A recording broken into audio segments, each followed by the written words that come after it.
When I was a child, I am happy, rejoice, have fun with your friends. I have a plan to become a nurse to help people.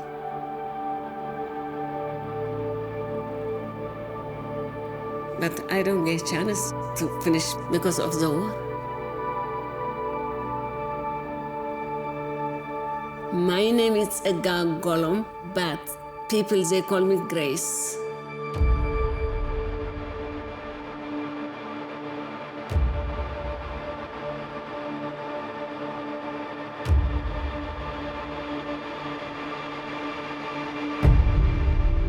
The oldest of 5, Grace witnessed what war could take from her family as she and her siblings grew up in the midst of it.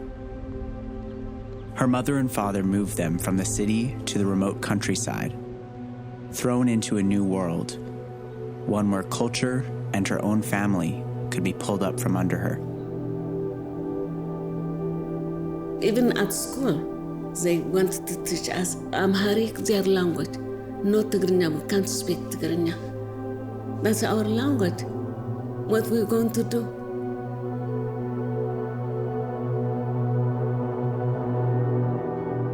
I killed my sister.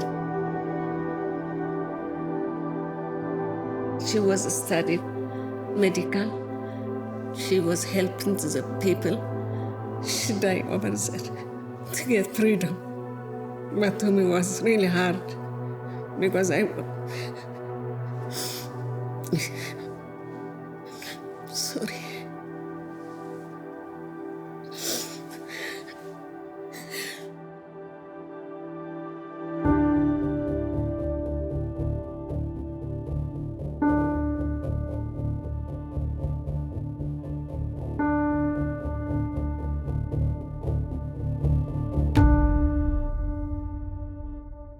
We were in a class, then principal, he come out and he tell us we go to the field.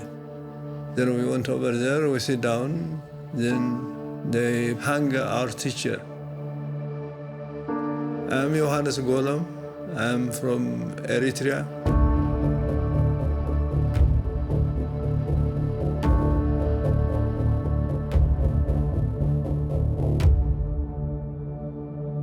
I love to sell stuff.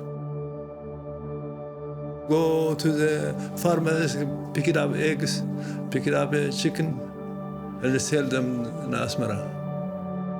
I dream to be a millionaire. In 1975, the war escalated. You can't succeed with school because they accuse you by politics, then they put you in prison or kill you. One thing is always stick in my thought. Very, very strong body he had. At 9 o'clock they hung him. By 4 o'clock he died. When my teacher gets hung, then we decide we have to go to fight. 48 classmates, we went together.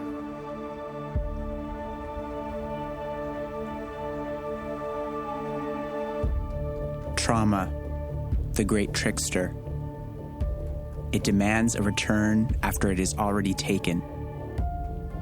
Delaying your dreams, it hopes you'll give in and give up. We were with my buddies and we had a radio. That antenna has a case, but my buddy, he forget to put a case. Then plane come, MiG-21.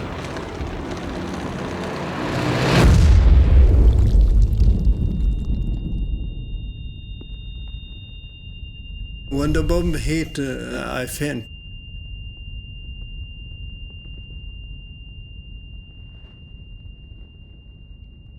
My ear is bleeding out.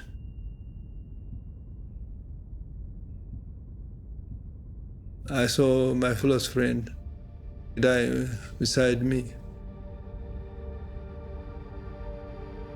As the war progressed, it became increasingly convoluted.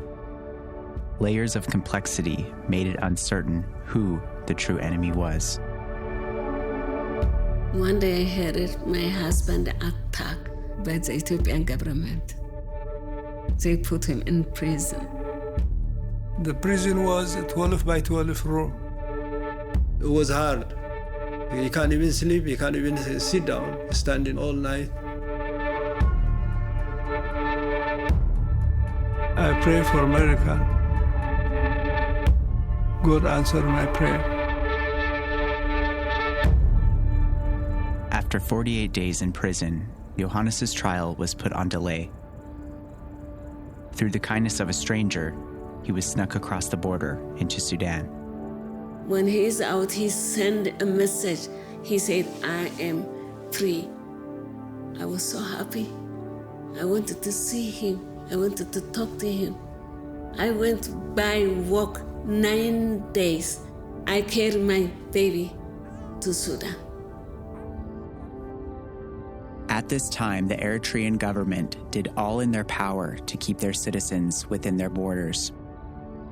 Grace could only travel by night, at high risk of death or capture. But she knew it was worth it, that there was potential to regain what she had lost. They find him in the street. Oh, your wife is here. Because he doesn't know I was in Sudan. But if he is alive, if I seen him really, please help him a lot, not to cry. But he's running, he's coming to see me. I was shocked when I seen him. We holding each other. We say, thank you, God.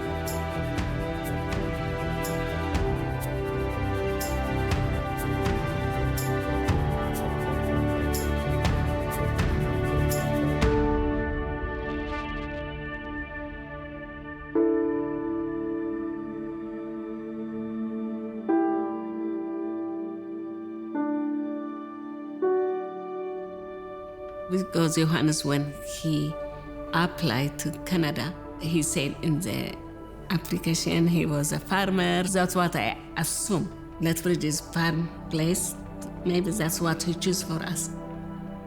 One friend of me, he said, if he can't think about you, why can't he think about your kid? There is Canada, so let's go line up with me. Okay, Canada will go. Eritrea was the choice, but it had been taken. If you travel far enough, you no longer share memories with your neighbors. The land does not recognize your history, your trauma. They're looking at you at different color. Where you come from? Well, I'm coming from Eritrea. Pardon? What did you say? Well, I'm sorry, my accent is not really working good. So yeah, because we are from different culture, different language, we have to fight to learn the language.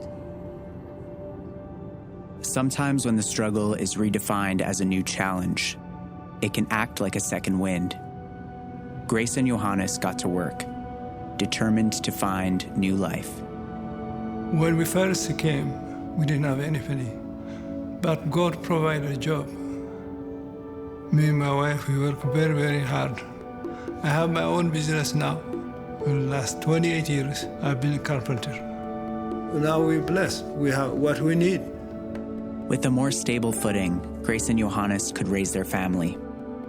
They didn't know what their children's lives would look like, only that they would be drastically different than their own.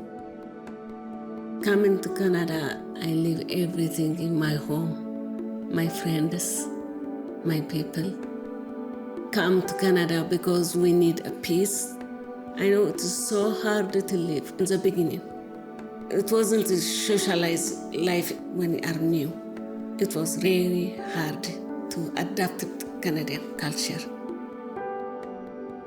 Adaptation and longing for what once was are the ongoing costs of taking the risks that Grace and Johannes took. Home can never be replicated. People in here, they don't know what Eritrea is. Our story is not told. Just they know Ethiopia. And we have a story. I miss so much about Eritrea. Something I miss the most the laughter. You can't make a joke with the Canadian brothers the same way. It doesn't make them laugh. The laughter. I miss that interaction a lot with our people. That's what our people do. When we get together, we laugh and we talk. We never get chance to go home before, but now we can go anytime. We see Eritrea in our children, in our grandchildren.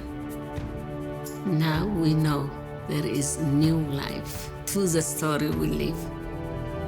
A good part of story.